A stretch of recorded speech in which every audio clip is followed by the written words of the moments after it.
Bom dia a todos.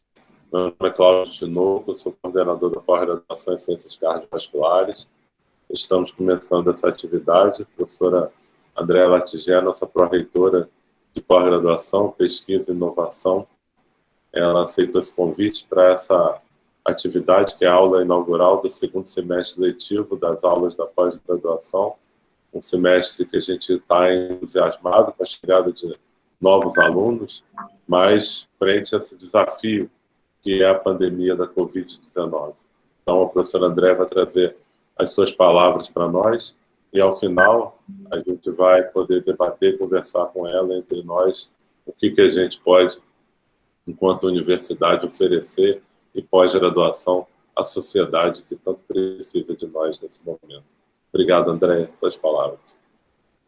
Bom, é uma felicidade muito grande estar aqui, eu realmente fico muito feliz, eu acho que, principalmente porque o programa de vocês foi um programa assim, que nos apoiou muito nessas iniciativas da pandemia, de quando começou a pandemia, o Cláudio se mostrou assim, muito entusiasta para manter as atividades da pós-graduação, e eu estava precisando fortemente de apoios, porque a universidade ficou numa situação muito vulnerável, né? Todos sabem que a questão da manutenção das atividades foi muito questionada em todos os níveis, nós todos estávamos assim, em estado de choque, e foi muito importante a contribuição dada pelo programa de vocês, né, através do Cláudio, nos pedindo, não, nós temos que manter, não ficou realmente, não foi o único programa, né, mas foi um dos mais assim, entusiastas para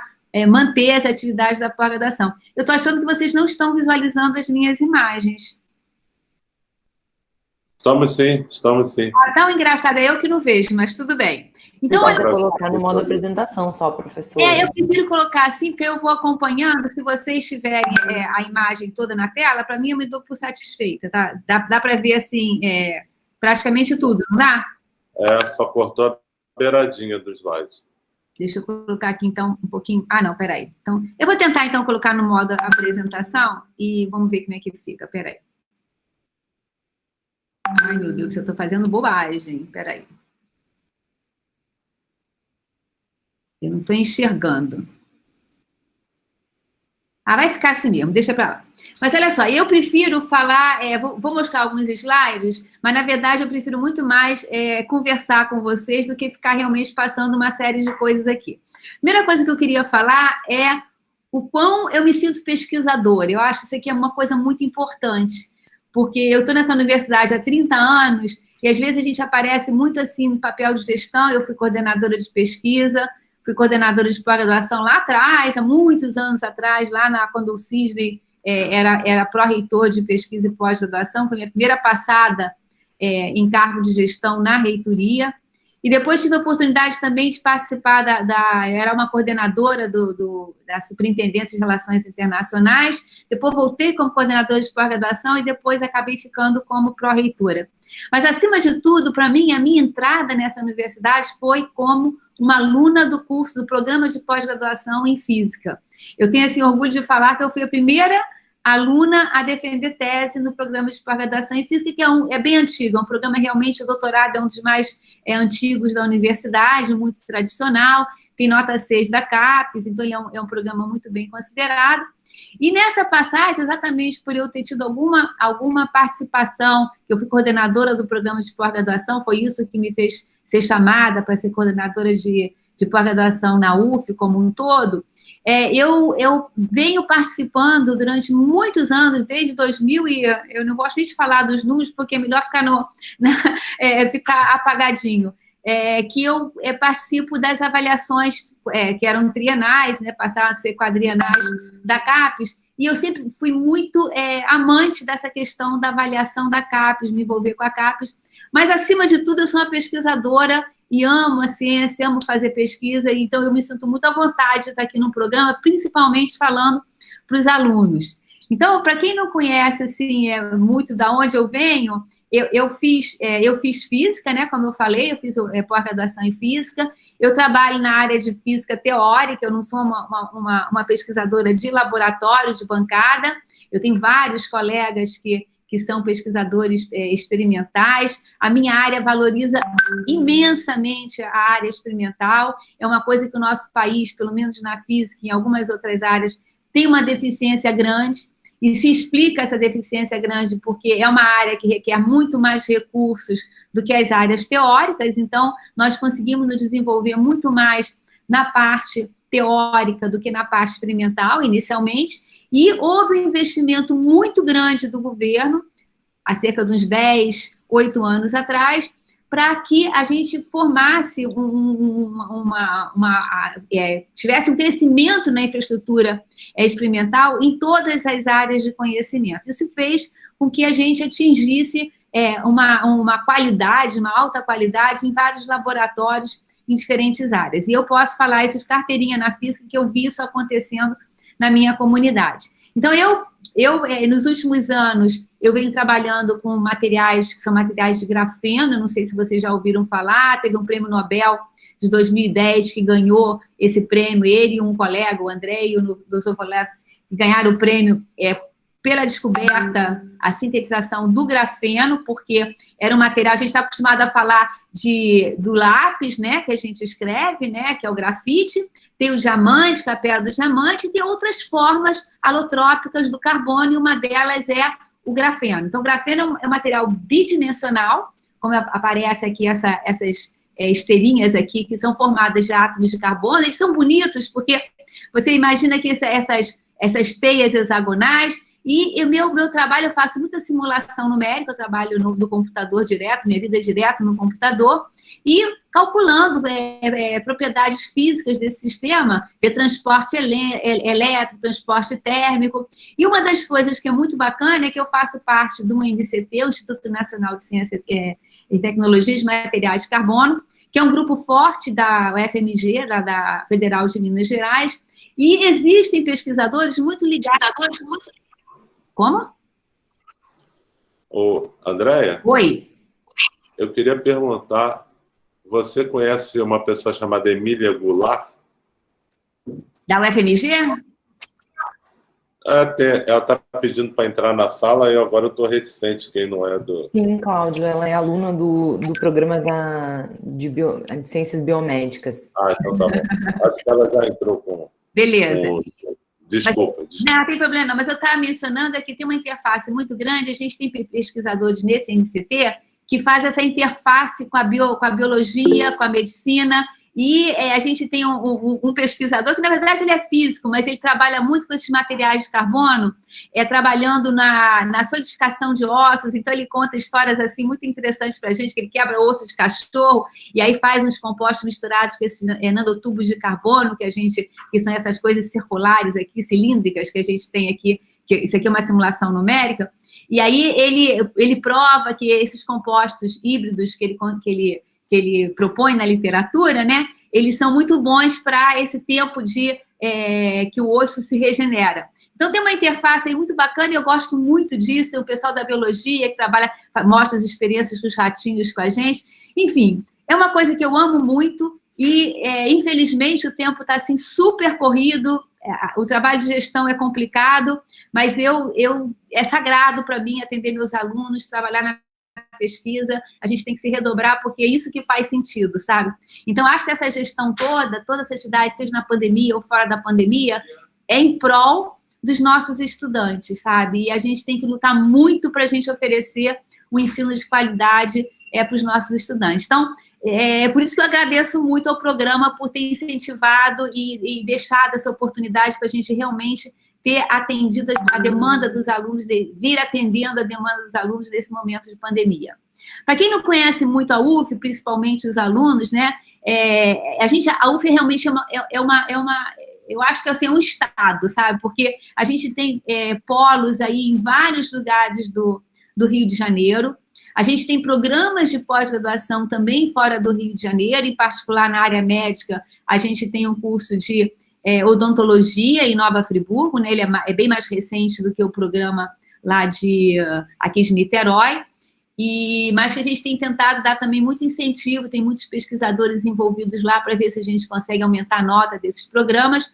Acho que na área médica é só em Friburgo que a gente tem, mas a gente tem outros programas, engenharia de produção, ensino de ciência, em outros polos da universidade, né? Então, a gente tem aqui, eu mostro aqui, né, a gente tem polos em 10 cidades diferentes e tem ainda atividades em outras pequenas cidades também, com apoio da UF, que vem crescendo, né? A gente, mais recentemente, a gente criou aí um programa, um curso de engenharia de produção lá em Petrópolis, mas tem várias outras atividades acontecendo junto com a UF na universidade. A gente tem aí, só para dar assim, uma numerologia da UF, né? Nós temos 135 cursos de graduação, 135 cursos de graduação, um universo aí de 45 mil alunos presenciais, enquanto que na pós-graduação a gente tem cerca de 90 cursos de pós-graduação. Então, vocês vejam aí como é que foi a evolução desses cursos de pós-graduação, né? A gente tem aqui em azul a evolução dos cursos de mestrado, em amarelinho a evolução dos cursos de doutorado, e uma coisa que foi mais recente foi a oferta de mestrados profissionais, que vem crescendo muito na UF. A UF se destacou como uma universidade que oferece um grande número de programas de mestrados profissionais. No ano passado, a gente tentou emplacar um doutorado profissional, porque foi criado essa oportunidade que não existia, a CAPES nem sabe muito bem como é que é um doutorado profissional, mas abriu as portas para a gente propor aí mestrados profissionais. Infelizmente, a gente não emplacou ainda mas tem 2 movimentos aí que a gente vai ver se vai ganhar força. Então, a gente tem aí na UF um universo muito grande, a gente teve um crescimento muito grande dessa pós-graduação, e agora a proposta que eu tenho, junto com a Lúcia, né, junto aqui com a Pró-Reitoria de Pesquisa, Pós-Graduação e Inovação, é realmente transformar esses cursos que a gente tem, na medida do possível, criar o doutorado em todos aqueles que não têm o doutorado. A gente acha isso extremamente importante, a coisa mais importante do que criar novos cursos de pós-graduação, que é o momento que a CAPES realmente está muito reticente em relação a isso, e poder alterar, né, melhorar o número as notas dos programas e batalhar, né? A gente sabe que ano que vem é a quadrienal, né? A gente tem tentado dar um apoio muito forte aos programas para ver se a gente consegue emplacar mais cursos com a nota 6 e mais cursos com a nota 5 também, que é o caso de vocês, né? A gente gostaria imensamente, ia dividir uma felicidade enorme se vocês conseguissem aí alcançar a nota 5 na próxima avaliação. Então, uma coisa assim, pré-pandemia, que é muito importante a gente pautar aqui, é que o ano passado já foi um ano muito difícil, mas muito difícil. E muito difícil em termos do combate que a gente teve em relação à ciência, né? Que foi uma coisa que eu penso assim, gente, eu nunca pensei que eu tivesse que defender a ciência e mostrar que a ciência é importante e ir para a praça, e essa fase de convencimento, para mim, era uma fase que já estava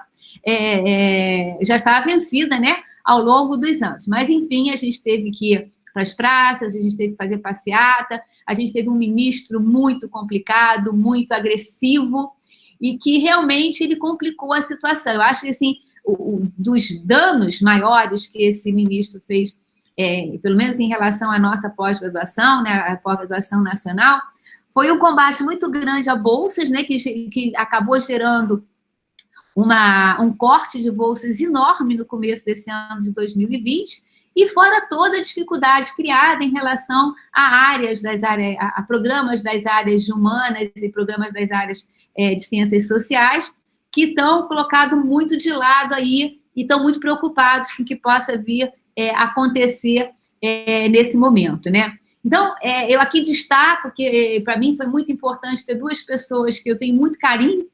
Na verdade, são 2 físicos, poderiam ser não físicos, mas, por acaso, são dois físicos, 2 colegas meus. Um é o professor Luiz Davidovich, que é o presidente da Academia Brasileira de Ciência, é um físico extremamente importante na área de ótica quântica, ele é brilhante, ele trabalhou com um grupo que ganhou o Prêmio Nobel há uns anos atrás, E ele tem um papel, assim, muito forte na pesquisa na Federal do Rio de Janeiro. Ele era um professor da PUC, que acabou indo por problemas diversos que a PUC passou há uns 30 anos atrás, 20 anos atrás, e ele se destaca, assim, como um defensor da ciência no Brasil. Então, eu acho que o papel dele na Academia Brasileira de Ciência é importantíssimo. E a outra pessoa que eu destaco aqui também é o professor Ildeu, que foi meu primeiro professor de mecânica quântica na Federal do Rio de Janeiro, que eu fui aluna da Federal do Rio de Janeiro, que tem sido um guardião da ciência para mim, sabe? Ele realmente tem ido para congresso, tem feito o lobby da ciência, ele tem brigado pelas bolsas da CAPES, ele tem feito uma série de movimentos, a professora Helena também, que é da área de saúde, né, junto com ele, são pessoas, assim, realmente muito importantes, e todas as pessoas que têm se engajado nesse movimento, a gente realmente tem que tirar o chapéu. São pessoas que tiram o tempo delas da ciência, da pesquisa, que eu tenho certeza que é o que eles gostam muito de fazer, para dedicar, sentem que realmente o tempo, o momento é importante, e que a gente tem que ter essa defesa da universidade. Eu aqui coloco só alguns detalhes dos problemas que a gente vem passando, de cortes de CNPq, que é difícil a gente pensar, todo mundo aí se debruçou em fazer projetos de pesquisa no mês passado, para ver se a gente consegue concorrer com as bolsas, com a nova política de bolsas que o CNPq está colocando, né, que não está tentando tirar a questão de cotas soltas e engessadas dos programas de pós-graduação para ter uma coisa mais refrescada e que com base num projeto de pesquisa, com base num planejamento, eu acho isso válido, mas ao mesmo tempo que isso é válido, se a gente não tiver o aporte financeiro, o apoio do governo, a gente não vai conseguir realmente fazer essa revolução na maneira como a gente quer distribuir essas bolsas, né? Então, esses são textos de jornal falando dos cortes da ciência, cortes do fundo FNDCT também, que é muito grave, né? A gente tem esse texto aí que o Ildeu fala, né? Os recursos ganham outras destinações, mas não para a ciência e tecnologia, como deveria ser por lei. É nesse momento que se diz haver uma sensibilidade geral pelo fato de que ciência é importante. O próprio Congresso Nacional, o próprio governo não faz acontecer. Então, é necessário que essas pessoas realmente estejam junto ao Congresso, ao governo em geral, né, para realmente garantir aquilo que a gente tem que achar que é de direito, é um dever com a sociedade brasileira. Então, eu pus aqui também um retrato para vocês entenderem um pouco a gravidade, né, a redução desses recursos que vieram para a universidade. Aqui eu não estou falando de recursos na pós-graduação, isso aqui é o gerenciamento geral da universidade, né?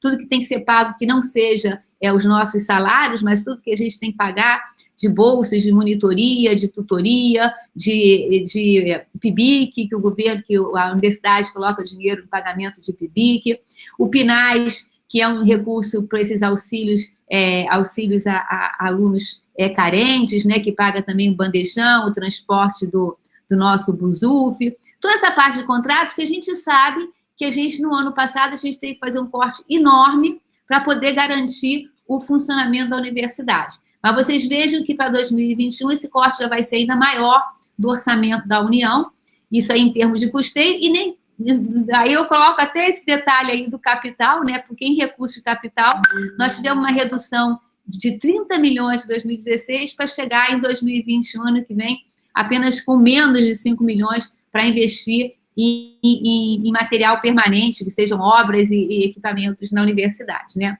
Então, André, oi. Poderia compartilhar sua tela de novo? Acho que saiu. Então, peraí. Vamos ver o que está acontecendo. Mas foi só agora, o Cláudio? Só agora nesse slide. Eu não estou achando aqui, peraí. Só um instantinho.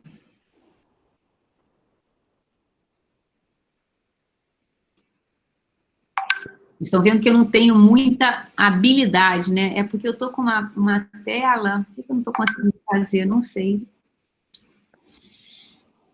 Peraí, vamos ver de novo.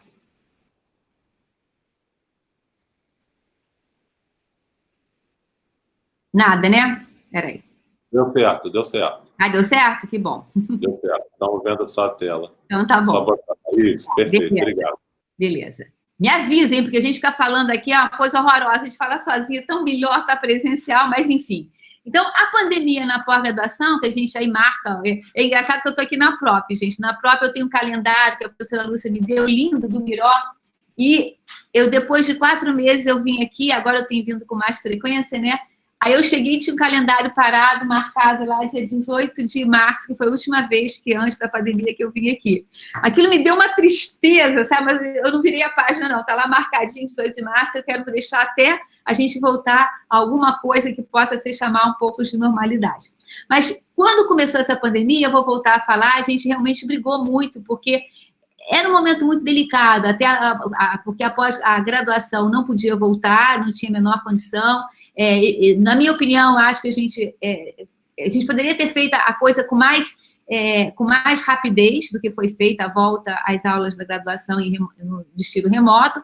Mas, enfim, é uma série de conjunturas que realmente a gente teve que brigar até conseguir vencer todas os problemas que a gente tinha que dar apoio aos estudantes, tinha que dar infraestrutura de ensino remoto para eles, e outras questões filosóficas que todos nós conhecemos que foram muito difíceis. Mas a pós-graduação sobreviveu, a gente conseguiu colocar instruções de serviço 01, 02, 03, 04, e inicialmente a gente começou aí com os primeiros programas de pós-graduação, mantendo suas atividades, principalmente de cursos também, né, que isso foi muito importante, das ciências cardiovasculares e da computação, que foram os dois que mais brigaram assim, e o meu programa também, que não tinha nada a ver comigo, mas era uma característica do nosso programa de funcionar contra os problemas assim existentes em relação à universidade. E mais recentemente, a gente também custou, mas aos pouquinhos a gente construiu, junto com o Fórum dos Diretores e Fórum dos Coordenadores de Pós-Graduação, a liberação, mesmo que uma liberação assim, com muito cheia de cuidados, né, bastante reticente, bastante assim, limitada, essa possibilidade de haver atividades no laboratório. Então, a gente criou também uma outra instrução de serviço, em que a gente garantia um pouco a ida aos laboratórios, desde que acordado, com os diretores de cada unidade na qual aqueles programas de pós-graduação estavam inseridos, né? Mas isso, de certa forma, também foi a partir de uma determinada pressão que muitos grupos muitos coordenadores de programas de pós-graduação estavam sentindo em relação a orientadores, né, principalmente ligados a teses de alunos, que ficaram muito sem poder ser desenvolvida, e o tempo estava passando e a gente não estava conseguindo resolver esse problema. Então, está tudo mais ou menos encaminhando, alguns laboratórios já estão tendo uma participação maior de seus alunos, tudo também muito bem definido, dia um dia outro. Enfim, eu acho que foi uma vitória que nós conseguimos, mas isso aqui aconteceu lá no final do mês de agosto, começo do mês de setembro. E em relação a isso, né, em contrapartida, né, na graduação a briga foi maior, foi realmente um cabo de guerra aí, né, que a gente puxando para um lado, puxando para o outro, e a gente, no primeiro momento, conseguiu aprovar no CPEX a oferta dos cursos para os concluintes, que foi uma coisa ímpar, que eu não vi praticamente nenhuma universidade fazer essa briga pelos concluintes, e, infelizmente, só conseguimos colocar o ensino remoto na graduação a partir de setembro, mas as coisas estão indo, e para garantir isso, a gente realmente, a UF lançou uma série de editais, inclusive para os alunos de pós-graduação. Eu tenho até uma estatística que a gente vai lançar. É óbvio que a procura por esses recursos na pós-graduação para atender as necessidades dos alunos foi bastante inferior à necessidade dos alunos de graduação. Foi muito pouca a demanda, né, em busca de aluguel de equipamento, que a gente promoveu o aluguel de equipamento para aqueles alunos que tinham mais dificuldades. A procura foi muito pequena, e um auxílio mensal para garantir que aquele aluno pudesse pagar a uma operadora de internet. Também a procura foi bastante baixa em relação à pós-graduação. Isso está aberto, se os alunos estiverem me assistindo e tiver ainda alguma demanda, não aberto edital, mas qualquer necessidade que os alunos venham a ter, é uma questão da gente conversar, que a gente está sempre tentando criar condições favoráveis para que o aluno possa seguir os seus cursos. Então, a gente pode listar aí uma série de movimentos que aconteceram na universidade, a atuação fortíssima no Antônio Pedro, né, nos laboratórios, na questão do teste do Covid, né, do aparelhamento de laboratórios em relação a isso, atendimento de pacientes, e uma série de outras atividades. Eu lembro que o pessoal da UERJ, a UERJ me ligou, um grupo grande, queriam fazer um consórcio para fazer a produção de álcool gel, a gente conseguiu criar um grupo forte, que tinha o pessoal da UFRJ, o pessoal da UF, o pessoal da UERJ, acho que tinha outra universidade também, que montaram todo, a Petrobras garantiu o material do álcool, outra firma ia ceder os invólucros para colocar o álcool gel. Um trabalho muito bonito, assim, um trabalho de comunitário que realmente muito bonito, e eu acho que a UF tem vários exemplos que a gente pode mencionar. Uma outra atividade conjunta, que inclusive o professor Cláudio participa, assim, está participando com muito entusiasmo, né? Foi a oferta, né? Na verdade, a construção de um curso conjunto entre a UFRJ, a UF, a Federal Rural, a Fiocruz, a Unirio e a UERJ, que, num conjunto de universidades, se associaram à TV Alerj, né? E conseguiram montar a proposta de a gente criar cursos interdisciplinares, que são verdadeiras aulas, assim. Eu assisti a primeira aula, fiquei com uma vontade de seguir o curso, porque realmente eram aulas, assim, com vários módulos diferentes, e acho que qualquer pessoa gostaria muito de ter aquelas informações que estão sendo geradas, estão sendo oferecidas, né? As informações estão sendo oferecidas aos estudantes matriculados nesse consórcio, que são aulas que são vídeos de conferência, né? Que são 2 modos. A princípio, a gente está pensando em, no próximo semestre, oferecer mais outros 2 modos. A gente está em fase ainda de discussão a respeito disso. Um foi nesse tema de saúde e ciência em tempos de pandemia, que eu acho que alguns alunos daqui que estão assistindo, de repente, podem até estar matriculados, e outros foi a disciplina de democracia, desigualdade e direitos.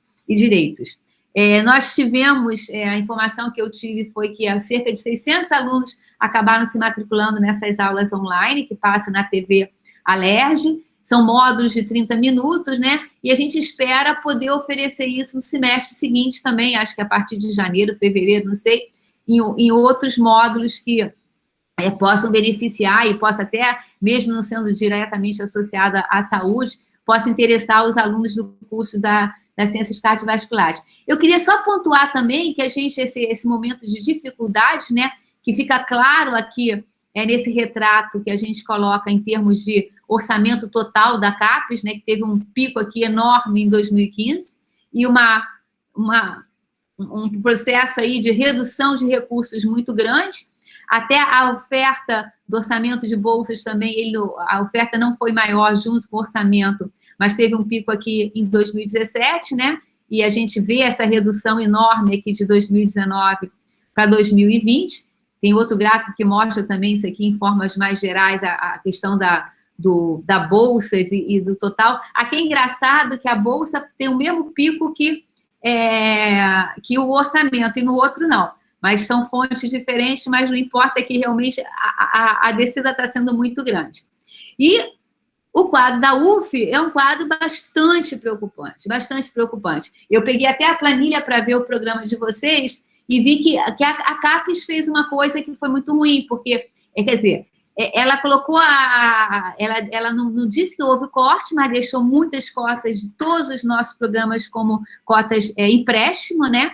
E aos pouquinhos essas cotas empréstimos estão indo para o ralo abaixo, né? E eu peguei até a planilha de vocês, do programa de vocês, e vi que vocês estão com bolsa 6 cotas de mestrado como empréstimo, né? E 5 cotas de doutorado como empréstimo. Isso vai ser uma coisa muito ruim se a gente não conseguir reverter essa situação. Nós temos tentado, eu e a Lúcia a gente chegou aí a Brasília uma vez antes da pandemia, agora tem sido só com ofício, mas a CAPES realmente já tem respondido o nosso ofício, assim, com uma rapidez muito grande, mas sempre na negativa, sabe? Sempre na negativa.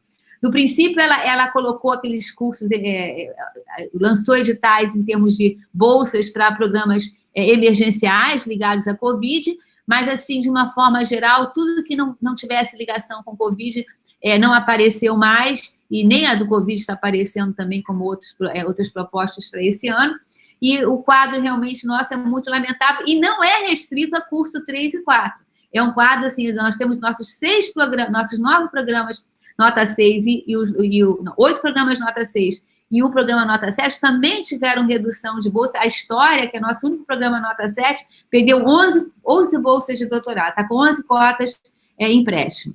Então, realmente é uma situação muito ruim.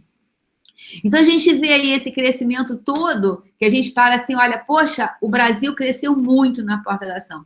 Cresceu muito, mas ele está muito pequeno ainda. Se a gente compara com qualquer país civilizado, qualquer país europeu que realmente prima pela educação, a gente está muito atrás, a gente precisa de colocar muito esforço na educação desse país. Eu não vou falar que é na educação da pós-graduação, é óbvio que a nossa educação como um todo merece um carinho, uma atenção assim, especialíssima, mas no nosso contexto, a pós-graduação, esses números cresceram, não estão crescendo da forma, né, a gente pensar que a curva não é uma curva exponencial, bem longe disso, e nesses próximos anos, que aqui não está aparecendo na tabela, mas certamente o ano de 18 e 19 não foram anos que realmente esse crescimento foi muito acentuado. A pós-graduação da UF brilhou na última quadrienal, não vou dizer que não brilhou, a gente espera brilhar muito mais nessa próxima quadrienal. A gente sabe que a gente está passando um momento muito delicado, muito difícil, mas o país inteiro está vivendo essa mesma situação, né? Então, vamos ver o que nos espera nessa análise quadrienal, que vai ser uma análise muito complicada, porque a minha tendência é achar que foram criadas normativas na CAPES com base de uma filosofia de um grupo que saiu da CAPES, que foi todo substituído por um novo grupo. Então, eu não sei até que ponto tudo que foi construído que ia vingar nessa nova quadrienal, realmente ainda está de pé ou não está, porque a situação está muito... O exemplo disso que eu estou falando, para mim, é o Qualis. Eu não consigo entender a CAPES adotar um Qualis nessa avaliação quadrienal que não foi oficialmente publicado ainda nas páginas dela. Se eu clico lá no Qualis CAPES no atual, vai me jogar para o Qualis que a gente usou na outra quadrienal.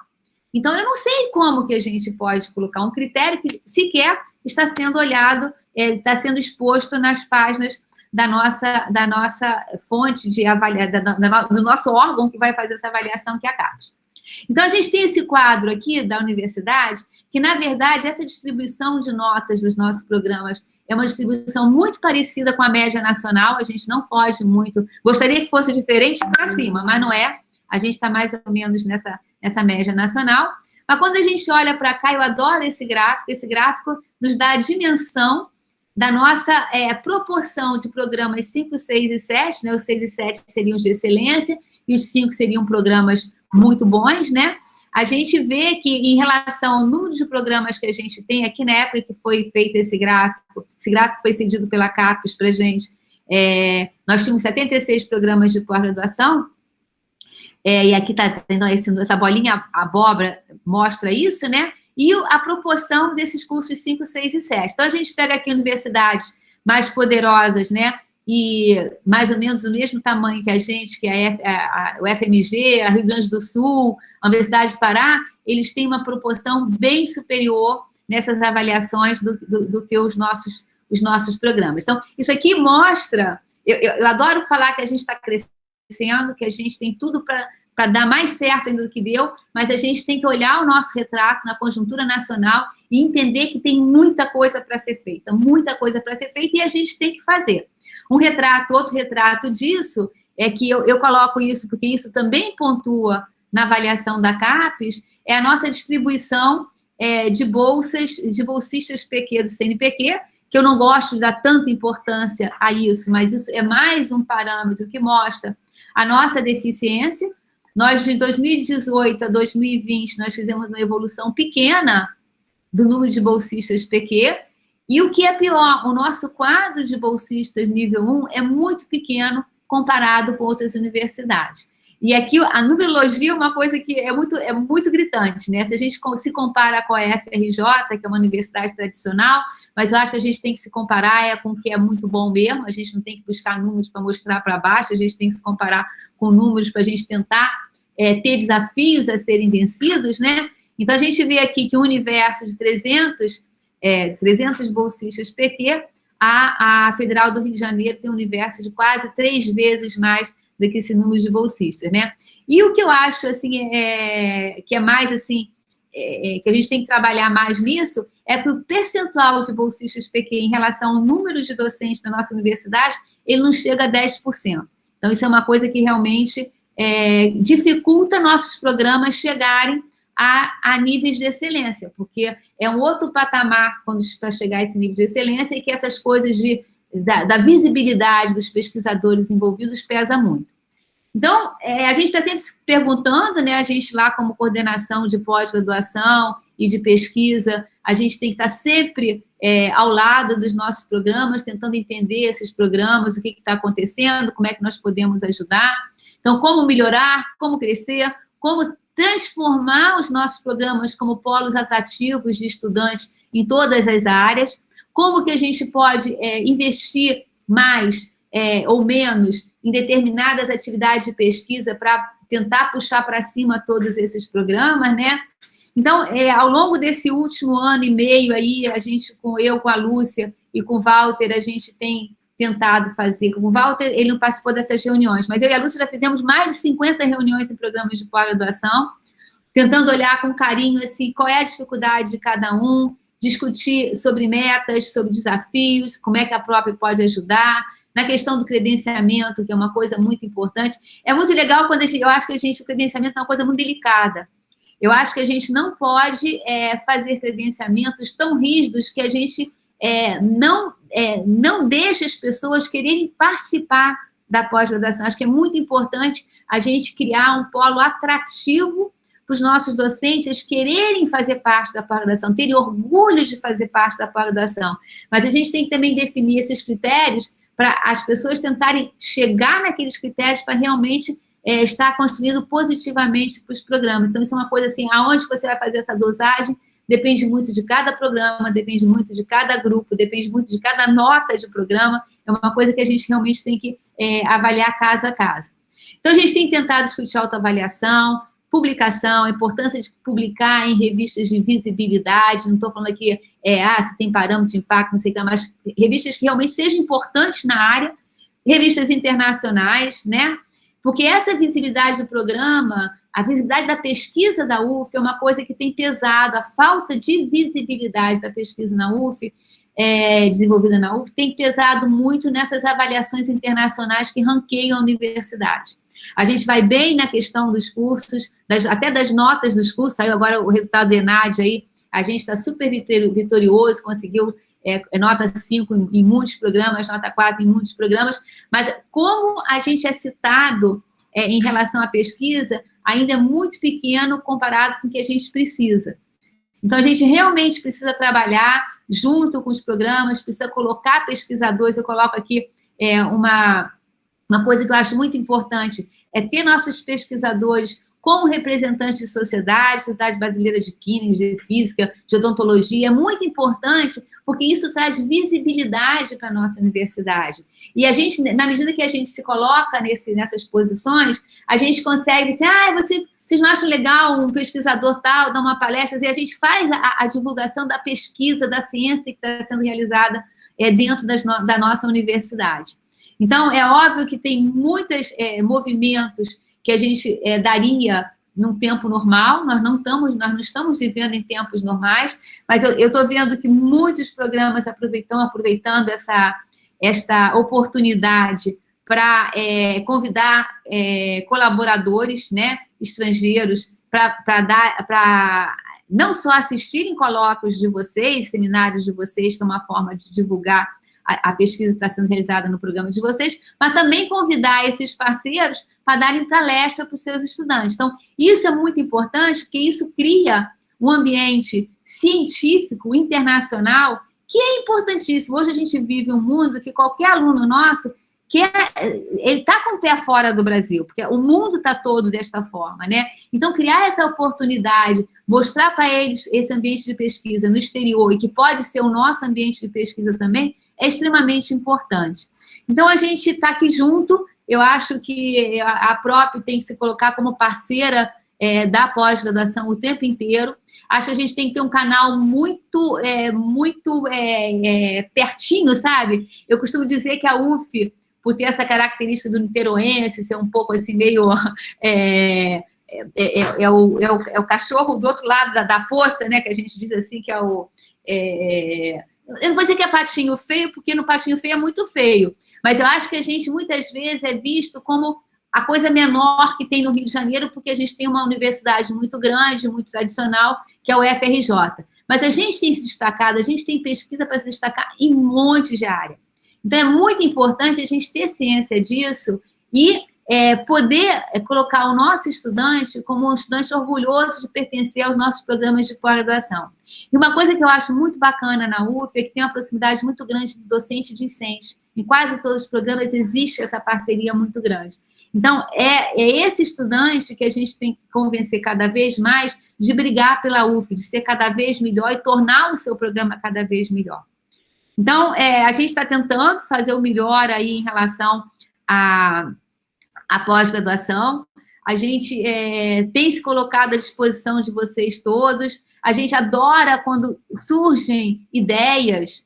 Vamos tentar lançar, quer dizer, edital esse ano foi uma coisa muito complicada, acabou a gente tendo a oportunidade de fazer esse edital grande agora do FOPESC, que na verdade a gente conseguiu fazer muito isso, nós conseguimos que o CNPq apoiasse nosso pedido de bolsas de CNPq, cresceu muito o número de bolsas que era do CNPq, mas que já estavam sendo pagas pela universidade. Então, a gente conseguiu fazer uma troca financeira aí e garantir que o dinheiro ficasse na PROP, o que nos permitiu, lógico, com recurso adicional da gestão, promover esses editais. E um edital muito bacana que eu achei, que eu fiquei bastante feliz, foi o do PORDOC, porque na medida que a gente lançou esse edital do PORDOC, de ter seus alunos de PIBIC, ele cria um atrativo a mais do estagiário de pós-doutorado, de ter uma atividade que em outras instituições ele de repente, não tem isso, porque o currículo dele é muito importante. Ele já entrar para disputar um currículo com a experiência de ter orientado uma iniciação científica. Então, eu achei isso muito bacana, já aconteceu no passado que a gente conseguiu voltar. Mas é isso, estamos aqui abertos para a gente conversar, se vocês quiserem, e espero ter dado um pouquinho da noção das coisas que a gente vem fazendo. Obrigada aí pela presença.